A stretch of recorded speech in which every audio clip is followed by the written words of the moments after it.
अयोध्येत राम मंदिर उद्घाटन सोहळ्याच्या पार्श्वभूमीवर भारतभर आनंदोत्सव साजरा केला जातोय। कोल्हापूर जिल्ह्यातही श्रीरामांच्या नावाचा जयघोष सुरू आहे। अवघा जिल्हा राममय बनून गेलाय। त्यातच कोल्हापुरातील मध्यवर्ती छत्रपती शिवाजी महाराज चौक परिसरात मंचावर प्रभू श्रीरामांची मूर्ती स्थापन करण्यात आली होती।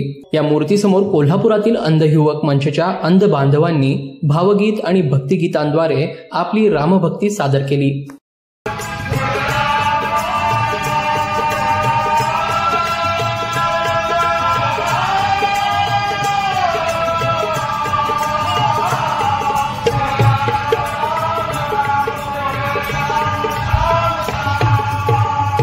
कोल्हापुरातील हे ठिकाण मध्यवर्ती ठिकाण असल्यामुळे दरवेळी विविध कार्यक्रमांचे आयोजन या ठिकाणी केले जाते।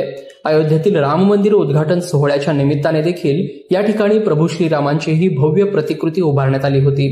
तर मंचावर उन्हात अंध युवक मंचच्या या संस्थेचे दृष्टीहीन बांधव आपली श्रीरामांप्रती असणारी भक्ती आपल्या गायन वादनाच्या कलेतून प्रकट करत होते। आम्ही आज इथं रामाची मूर्ती अयोध्येमध्ये प्रतिष्ठापना होत आहे। या अनुषंगानं आज आम्ही शिवाजी पुतळा इथं गीताचे सादरीकरण करत आहोत। आम्ही नवरंग वाद्यवृंद या नावानं कार्यक्रम करत आहोत। पूर्ण महाराष्ट्रभर आम्ही कार्यक्रम करतो आणि संस्थेसाठी आर्थिक पाठबळ देतो। आम्ही 2007 पासून अंध मुलांसाठी निवासी वसतिगृह सुरू केले आहे।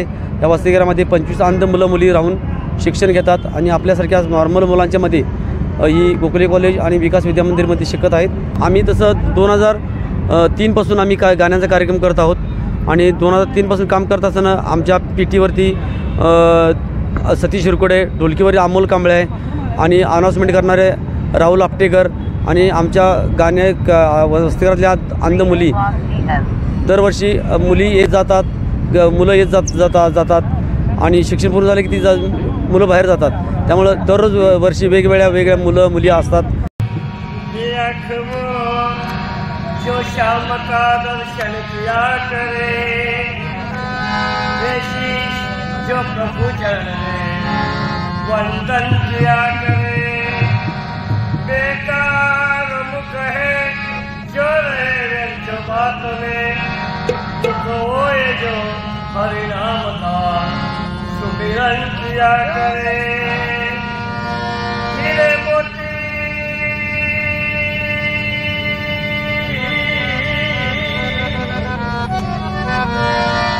मोती से शोभा नहीं है हाथ की, ये हाथ जो भगवान का पूजन किया करे। मर कर भी अमर मरो उस जीवता जग में, प्रभु प्रेम में बलिदान जो जीवन किया करे।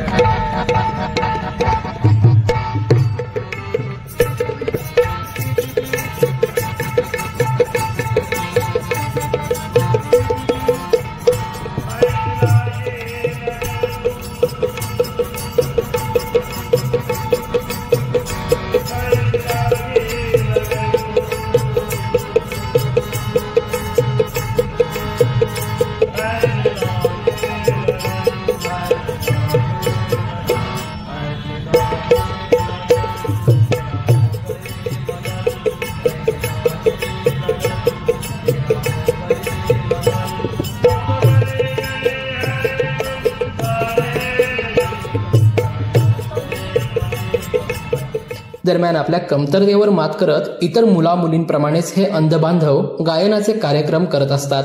त्यामुळे संस्थेला दानशूर लोकांनी सहकार्य करावे असे आवाहन देखील या बांधवांनी केलंय।